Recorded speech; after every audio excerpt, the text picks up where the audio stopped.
नारायण नारायण नारायण नारायण। श्रीमद्भागवत दशम स्कंद अथैकोनत्रिंशोऽध्यायः 29वां अध्याय रासलीला का आरंभ। श्री सुखदेव जी कहते हैं, परीक्षित, भगवान पिता रात्रिः शरदोत्फुल्ल मल्लिकाः वीक्षरन्तुं मनश्चक्रे योग मायामुपाश्रितः। शरद ऋतु थी, उसके कारण बेला, चमेली आदि सुगंधित पुष्प खिलकर महक रहे थे। भगवान ने क्षीरहरण के समय गोपियों को जिन रात्रियों का संकेत किया था, वे सब की सब पुंजीभूत होकर एक ही रात्रि के रूप में उल्लसित हो रही थीं। भगवान ने उन्हें देखकर दिव्य बनाया।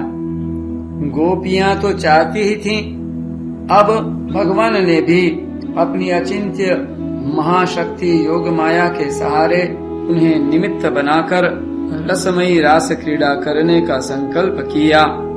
अमना होने पर भी उन्होंने अपने प्रेमियों की इच्छा पूर्ण करने के लिए मन स्वीकार किया। वीक्षरन्तुम मनश्चक्रे, भगवान के संकल्प करते ही चंद्रदेव ने प्राची दिशा के मुखमंडल पर अपने शीतल किरण रूपी कर कमलों से लालिमा की रोली केसर मल दी। जैसे बहुत दिनों के बाद अपनी प्राणप्रिया पत्नी के पास आकर उसके प्रियतम पति ने उसे आनंदित करने के लिए ऐसा किया हो।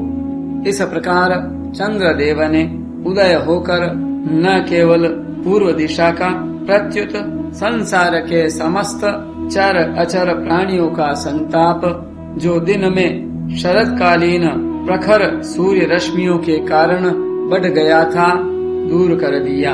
उस दिन चंद्रदेव का मंडल अखंड था। पूर्णिमा की रात्रि थी। वे नूतन केसर के समान लाल लाल हो रहे थे।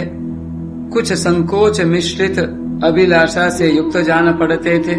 उनका मुखमंडल लक्ष्मी के समान मालूम हो रहा था। उनकी कोमल किरणों से सारा वन अनुराग के रंग में रंग गया था।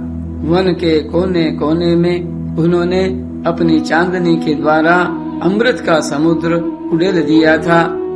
भगवान श्री कृष्ण ने अपने दिव्य उज्ज्वल रस के उद्दीपन की पूरी सामग्री उन्हें और उस वन को देखकर अपनी बांसुरी पर ब्रज सुंदरियों के मन को हरण करने वाली काम बीज क्लिंग की अस्पष्ट एवं मधुरता न छेड़ी।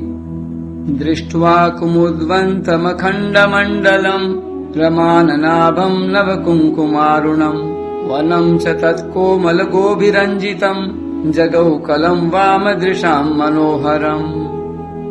भगवान का वह वंशी वादन भगवान के प्रेम को, उनके मिलन की लालसा को अत्यंत उकसाने वाला, बढ़ाने वाला था। यूं तो श्याम सुंदर ने पहले से ही गोपियों के मन को अपने वश में कर रखा था।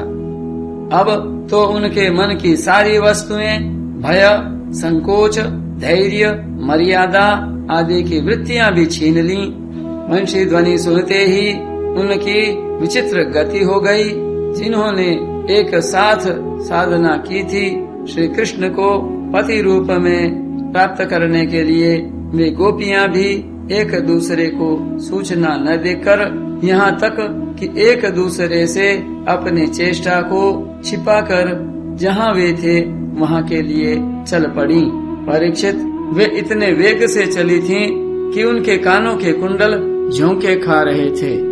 निशम्य गीतम तदनंगवर्धनम ब्रजस्त्रियः कृष्ण गृहीत मानसाः आजग्मुरन्योन्यमलक्षितोद्यमः स यत्र कांतो जबलोल कुंडलाः। वंशी ध्वनि सुनकर जो गोपियां दूध दूह रही थी, वे अत्यंत उत्सुकतावश दूध दुहना छोड़कर चल पड़ी।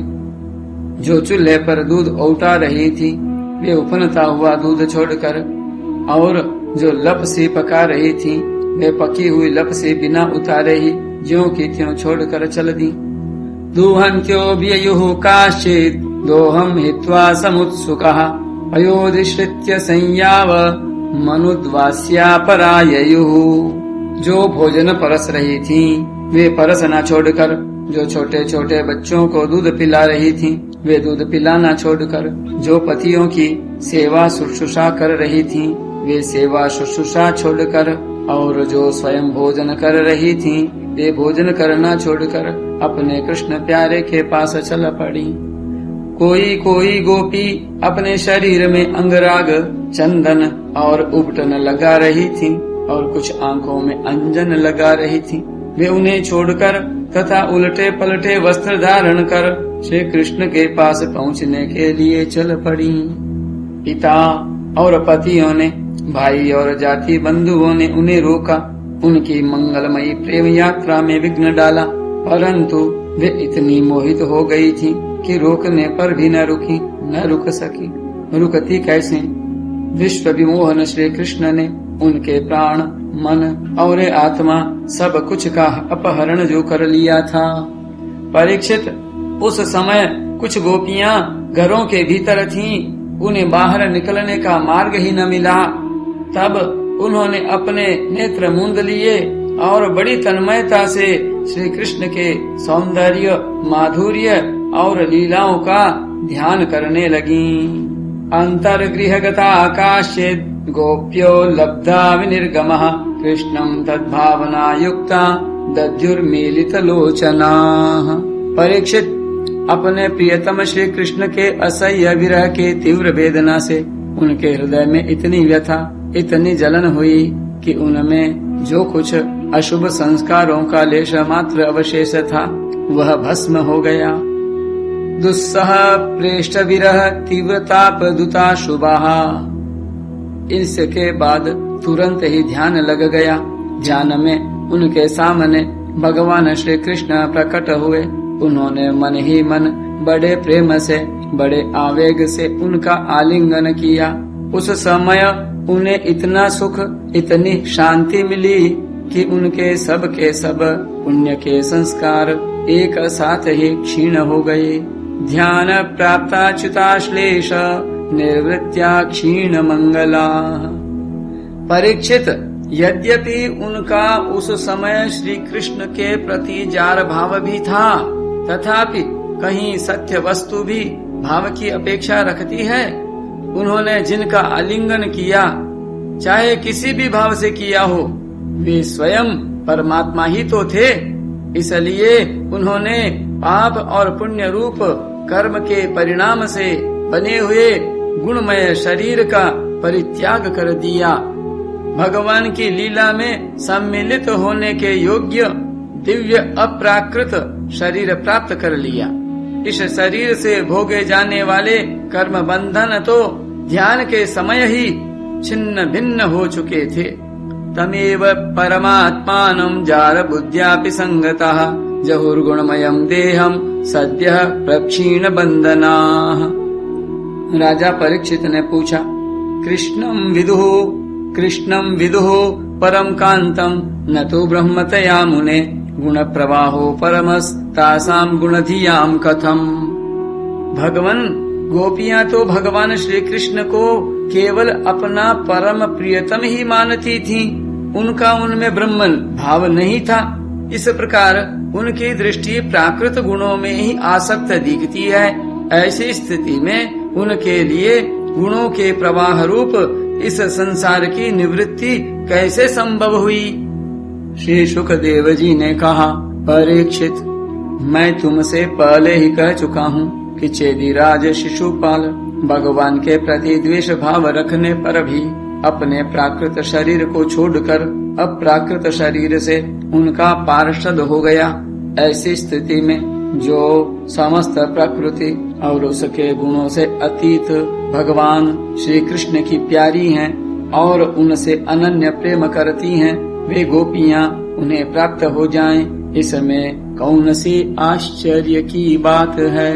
परीक्षित, वास्तव में भगवान प्रकृति संबंधी वृद्धि विनाश, प्रमाण प्रमेय और गुण गुणी भाव से रहित हैं।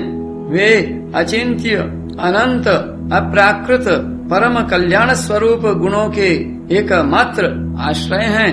उन्होंने यह जो अपने को तथा अपनी लीला को प्रकट किया है, उसका प्रयोजन केवल इतना ही है कि जीव उसके सहारे अपना परम कल्याण संपादन करे। इसलिए भगवान से केवल संबंध हो जाना चाहिए।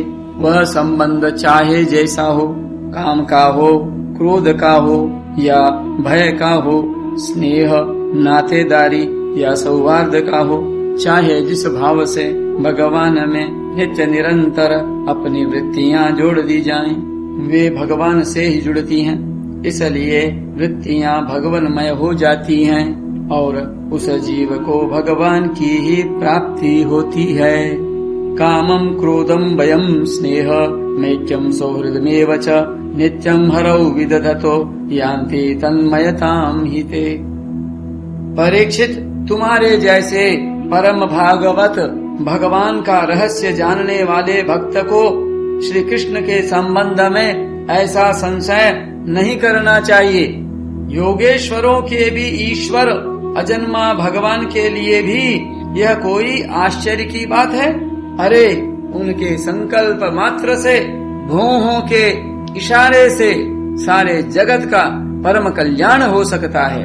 जब भगवान श्री कृष्ण ने देखा कि ब्रज की अनुपम विभूतियां, गोपियां मेरे बिल्कुल पास आ गई हैं, तब उन्होंने अपनी विनोद भरी वाक चातुरी से उन्हें मोहित करते हुए कहा, क्यों न हो, भूत भविष्य और वर्तमान काल के जितने वक्ता हैं, उनमें वे ही तो सर्वश्रेष्ठ हैं। भगवान श्री कृष्ण ने कहा, स्वागतम वो महाभागः प्रियं किं करवाणि वह व्रजस्यानामयं कच्चित् द्रुतागमन कारणम। महाभाग्यवती गोपियों, तुम्हारा स्वागत है। बतलाओ, तुम्हें प्रसन्न करने के लिए मैं कौन सा काम करूं? ब्रज में तो सब कुशल मंगल है न? कहो, इस समय यहाँ आने की क्या आवश्यकता पड़ गई? सुंदरी गोपियों, रात का समय है, यह स्वयं ही बड़ा भयावना होता है और इसमें बड़े बड़े भयावने जीव जंतु इधर उधर घूमते रहते हैं। अतः तुम सब तुरंत ब्रज में लौट जाओ। रात के समय घोर जंगल में स्त्रियों को नहीं रुकना चाहिए। तुम्हें न देखकर तुम्हारे माँ बाप, पति, पुत्र और भाई बंधु ढूंढ रहे होंगे, उन्हें भय में न डालो। तुम लोगों ने रंग बिरंगे पुष्पों से लदे हुए इस वन की शोभा को देखा। पूर्ण चंद्रमा की कोमल रश्मियों से यह रंगा हुआ है, मानो उन्होंने अपने हाथों चित्रकारी की हो और यमुना जी के जल का स्पर्श करके बहने वाले शीतल समीर की मंद मंद गति से हिलते हुए ये वृक्षों के पत्ते तो इस वन की शोभा को और भी बढ़ा रहे हैं। परंतु अब तो तुम लोगों ने यह सब कुछ देख लिया। अब देर मत करो, शीघ्र से शीघ्र ब्रज में लौट जाओ। तुम लोग कुलीन स्त्री हो और स्वयं भी सती हो। जाओ, अपने पतियों की और सतियों की सेवा शुश्रूषा करो। देखो, तुम्हारे घर के नन्हे नन्हे बच्चे और गौओं के बछड़े रो रंभा रहे हैं, उन्हें दूध पिलाओ, गौएं दूहो। अथवा यदि मेरे प्रेम से परवश होकर तुम लोग यहाँ आई हो तो इसमें कोई अनुचित बात नहीं हुई। यह तो तुम्हारे योग्य ही है, क्योंकि जगत के पशु पक्षी तक मुझसे प्रेम करते हैं, मुझे देखकर प्रसन्न होते हैं। कल्याणी गोपियों, स्त्रियों का परम धर्म यही है कि वे पति और उसके भाई बंधुओं की निष्कपट भाव से सेवा करें और संतान का पालन पोषण करें। जिन स्त्रियों को उत्तम लोक प्राप्त करने की अभिलाषा हो, वे पातकी को छोड़कर और किसी भी प्रकार के पति का परित्याग न करें। भले ही वह बुरे स्वभाव वाला, भाग्यहीन, वृद्ध, मूर्ख, रोगी या निर्धन ही क्यों न हो। कुलीन स्त्रियों के लिए जार पुरुष की सेवा सब तरह से निंदनीय ही है। इससे उनका परलोक बिगड़ता है, स्वर्ग नहीं मिलता, इस लोक में अपयश होता है। यह कुकर्म स्वयं तो अत्यंत तुच्छ क्षणिक है ही, इसमें प्रत्यक्ष वर्तमान में भी कष्ट ही कष्ट है। मोक्ष आदि की तो बात ही कौन करे, यह साक्षात परम भय नरक आदि का हेतु है। दुश्शीलो दुर्भगो वृद्धो जडो रोग्य धनोऽपि वा पतिः स्त्रीभिर्न हातव्यो लोकेप्सुभिरपातकी। गोपियों, मेरी लीला और गुणों के श्रवण से, रूप के दर्शन से, उन सब के कीर्तन और ध्यान से मेरे प्रति जैसे अनन्य प्रेम की प्राप्ति होती है, वैसे प्रेम की प्राप्ति पास रहने से नहीं होती। इसलिए तुम लोग अभी अपने अपने घर लौट जाओ। श्रवणात् दर्शनात् ध्यानान् मयि भावोऽनुकीर्तनात् न तथा सन्निकर्षेण प्रतियात तथो गृहान्। श्री सुखदेव जी कहते हैं, परीक्षित, भगवान श्री कृष्ण का यह अप्रिय भाषण सुनकर गोपियां उदास खिन्न हो गईं, उनकी आशा टूट गई। वे चिंता के अथाह एवं अपार समुद्र में डूबने उतराने लगी। उनके बिंबाफल के समान, पके हुए कुंदरू के समान लाल लाल अधर शोक के कारण चलने वाली लंबी और गर्म सांस से सूख गए। उन्होंने अपने मुंह नीचे की ओर लटका लिए। वे पैर के नखों से धरती कुरेदने लगीं। नेत्रों से दुख के आंसू बह बह कर काजल के साथ वक्षस्थल पर पहुँचने और वहाँ लगी हुई केशर को धोने लगे। उनका हृदय दुख से इतना भर गया कि वे कुछ बोल न सकी, चुपचाप खड़ी रह गईं। गोपियों ने अपने प्यारे श्याम सुंदर के लिए सारी कामनाएं, सारे भोग छोड़ दिए थे। श्री कृष्ण में उनका अनन्य अनुराग, परम प्रेम था। जब उन्होंने अपने प्रियतम श्री कृष्ण की यह निष्ठुरता से भरी बात सुनी, जो बड़ी ही अप्रिय सी मालूम हो रही थी, तब उन्हें बड़ा दुख हुआ। आंखें रोते रोते लाल हो गईं, आंसुओं के मारे रुंध गईं। उन्होंने धीरज धारण करके अपनी आंखों के आंसू पोंछे और फिर प्रणय कोप के कारण वे गदगद वाणी से कहने लगीं। गोपियों ने कहा, प्यारे श्री कृष्ण, मैवं विभोर्हति भवान् गदितुं निशंसम् संत्यज्य सर्व विषयांस्तव पादमूलम् भक्ता भजस्व दुरवग्रहमात्यजस्मान् देवो यथादि पुरुषो भजते मुमुक्षुन्। प्यारे श्री कृष्ण, तुम घट घट व्यापी हो, हमारे हृदय की बात जानते हो। तुम्हें इस प्रकार निष्ठुरता भरे वचन नहीं कहने चाहिए। हम सब कुछ छोड़कर केवल तुम्हारे चरणों में ही प्रेम करती हैं। इसमें संदेह नहीं कि तुम स्वतंत्र और हठीले हो। तुम पर हमारा कोई वश नहीं है। फिर भी तुम अपनी ओर से जैसे आदि पुरुष भगवान नारायण कृपा करके अपने मुमुक्षु भक्तों से प्रेम करते हैं, वैसे ही हमें स्वीकार कर लो, हमारा त्याग मत करो। प्यारे श्याम सुंदर, तुम सब धर्मों का रहस्य जानते हो। तुम्हारा यह कहना कि अपने पति, पुत्र और भाई बंधुओं की सेवा करना ही स्त्रियों का स्वधर्म है, अक्षरशः ठीक है। परंतु इस उपदेश के अनुसार हमें तुम्हारी ही सेवा करनी चाहिए, क्योंकि तुम ही सब उपदेशों के पद हो, मानो चरम लक्ष्य हो, साक्षात भगवान हो। तुम ही समस्त शरीरधारियों के सुहृद हो, आत्मा हो और परम प्रियतम हो। आत्मज्ञान में निपुण महापुरुष तुमसे ही प्रेम करते हैं, क्योंकि तुम नित्य प्रिय एवं अपने ही आत्मा हो। अनित्य एवं दुखद पति पुत्र आदि से क्या प्रयोजन है परमेश्वर, इसलिए हम पर प्रसन्न हो, कृपा करो। कमल नयन, चिरकाल से तुम्हारे प्रति पाली पोसी आशा अभिलाषा की लहलहाती लता का छेदन मत करो।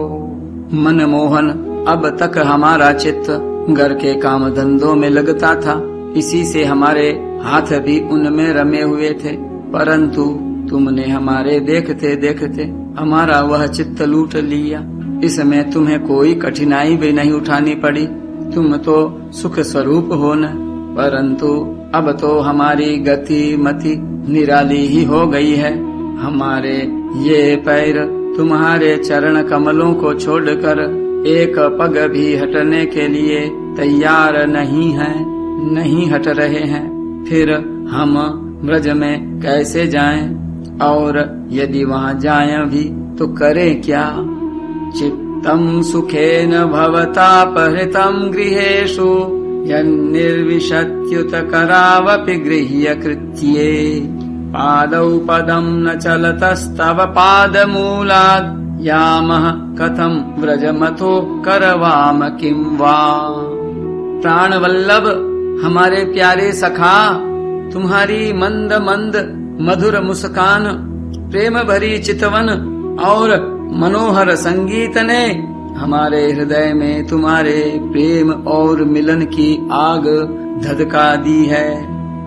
उसे तुम अपने अधरों की रसधारा से बुझा दो, नहीं तो प्रियतम, हम सच कहती हैं, तुम्हारी विरह व्यथा की आग से हम अपने अपने शरीर जला देंगी और ध्यान के द्वारा तुम्हारे चरण कमलों को प्राप्त करेंगी।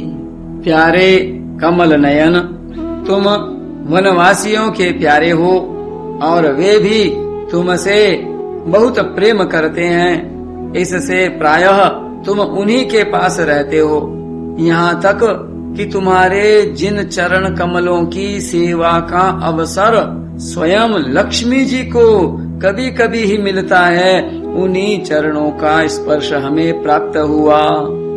जिस दिन यह सौभाग्य हमें मिला और तुमने हमें स्वीकार करके आनंदित किया, उसी दिन से हम और किसी के सामने एक क्षण के लिए भी ठहरने में असमर्थ हो गई हैं। पति पुत्र आदिकों की सेवा तो दूर रही, हमारे स्वामी जिन लक्ष्मी जी का कृपा कटाक्ष प्राप्त करने के लिए बड़े बड़े देवता तपस्या करते रहते हैं, वही लक्ष्मी जी तुम्हारे वक्षस्थल में बिना किसी की प्रतिद्वंद्विता के स्थान प्राप्त कर लेने पर भी अपनी सौत तुलसी के साथ तुम्हारे चरणों की रज पाने की अभिलाषा किया करती हैं। अब तक सभी भक्तों ने उस चरण रज का सेवन किया है, उन्हीं के समान हम भी तुम्हारी उसी चरण रज की शरण में आई हैं। तद्वद्वयं च तव पाद रजः प्रपन्नाः।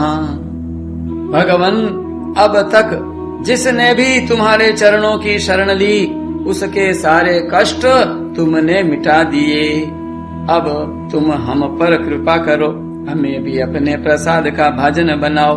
हम तुम्हारी सेवा करने की आशा अभिलाषा से घर गांव कुटुंब सब कुछ छोड़कर तुम्हारे युगल चरणों की शरण में आई हैं। प्रियतम, वहाँ तो तुम्हारी आराधना के लिए अवकाश ही नहीं है।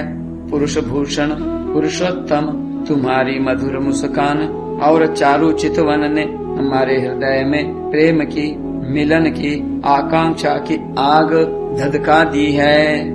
हमारा रोम रोम उससे जल रहा है। तुम हमें अपनी दासी के रूप में स्वीकार कर लो, हमें अपनी सेवा का अवसर दो। तप्तात्मनां पुरुष भूषण देहि दास्यम्।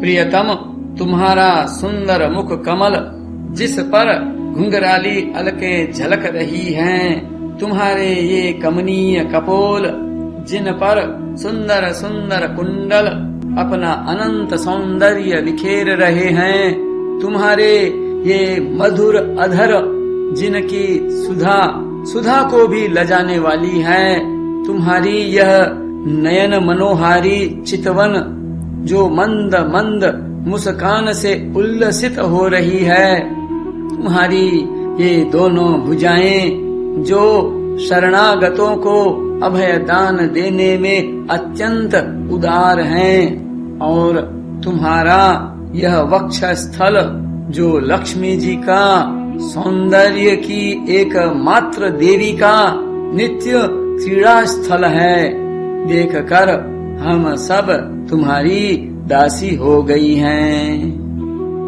वक्षश्रियैकरमणं च भवाम दास्यः।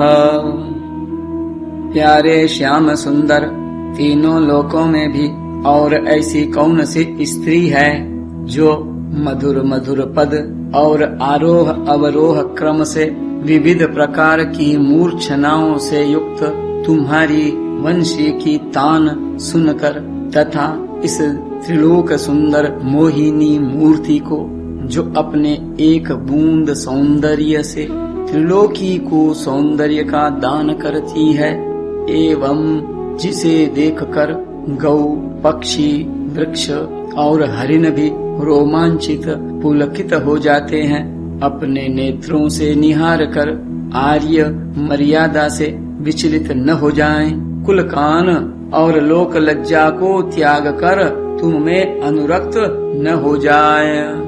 हमसे यह बात छिपी नहीं है कि जैसे भगवान नारायण देवताओं की रक्षा करते हैं, वैसे ही तुम ब्रजमंडल का भय और दुख मिटाने के लिए ही प्रकट हुए हो। और यह भी स्पष्ट ही है कि दीन दुखियों पर तुम्हारा बड़ा प्रेम, बड़ी कृपा है। प्रियतम, हम भी बड़ी दुखिनी हैं। तुम्हारे मिलन की आकांक्षा की आग से हमारा वक्षस्थल जल रहा है। तुम अपनी इन दासियों के वक्षस्थल और सिर पर अपने कोमल कर कमल रख कर इन्हें अपना लो, हमें जीवन दान दो। तन्नो निधेहि कर पंकज मार्त बंधो, तप्तस्तनेषु च शिरस्सु च किंकरीणाम।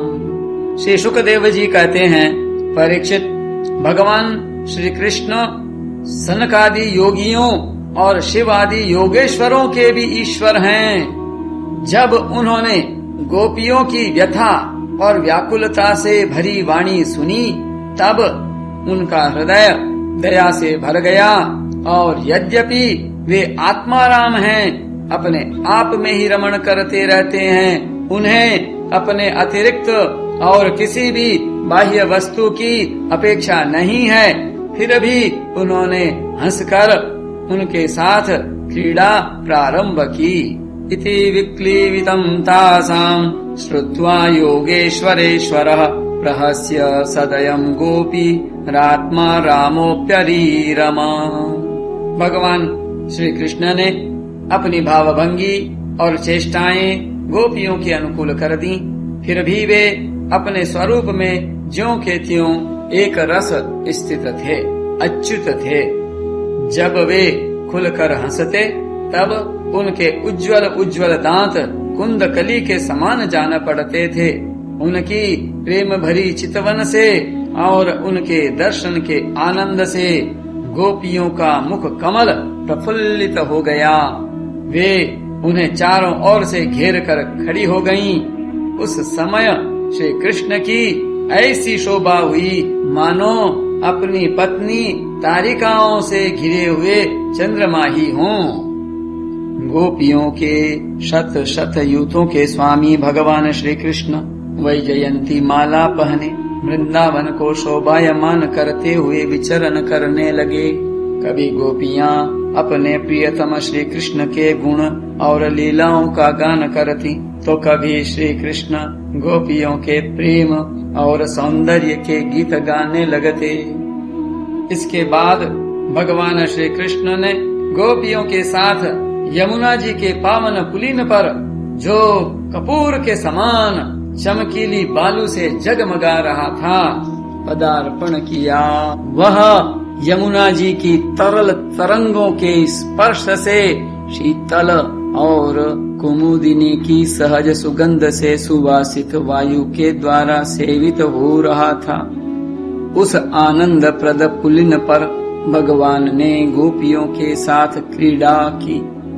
बाहु प्रसार परिरंभ कराल कोरु निवेस्तना लवन नर्मन खाग्रपातैः श्वेल्यावलोक हसितैर्व्रज सुंदरीणा मुत्तंभयन् रतिपतिं रमयांचकार। हाथ फैलाना, आलिंगन करना, गोपियों के हाथ दबाना, उनकी चोटी, जांघ, नीवी और स्तन आदि का स्पर्श करना, विनोद करना, नख क्षत करना, विनोद पूर्ण चितवन से देखना और मुस्काना, इन क्रियाओं के द्वारा गोपियों के दिव्य काम रस को, परमोज्वल प्रेम भाव को उत्तेजित करते हुए भगवान श्री कृष्ण उन्हें क्रीड़ा द्वारा आनंदित करने लगे। उदार शिरोमणि सर्वव्यापक भगवान श्री कृष्ण ने जब इस प्रकार गोपियों का सम्मान किया, तब गोपियों के मन में ऐसा भाव आया कि संसार की समस्त स्त्रियों में हम ही सर्वश्रेष्ठ हैं, हमारे समान और कोई नहीं है। वे कुछ मानवती हो गईं। जब भगवान ने देखा कि इन्हें तो अपने सुहाग का कुछ गर्व हो आया है और अब मान भी करने लगी हैं, तब वे उनका गर्व शांत करने के लिए तथा उनका मान दूर कर प्रसन्न करने के लिए वहीं उनके बीच में ही अंतर्धान हो गए। तासाम तत्सौभ्यग मदम वीक्ष्यमानं च केशवः प्रशमाय प्रसादाय तत्रैवान्तरधीयत। इति श्रीमद्भागवते महापुराणे पारमहंस्यां संहितायां दशमस्कन्धे पूर्वार्धे भगवतो रासक्रीडा वर्णनम् नामैकोनत्रिंशोऽध्यायः। नारायण नारायण नारायण।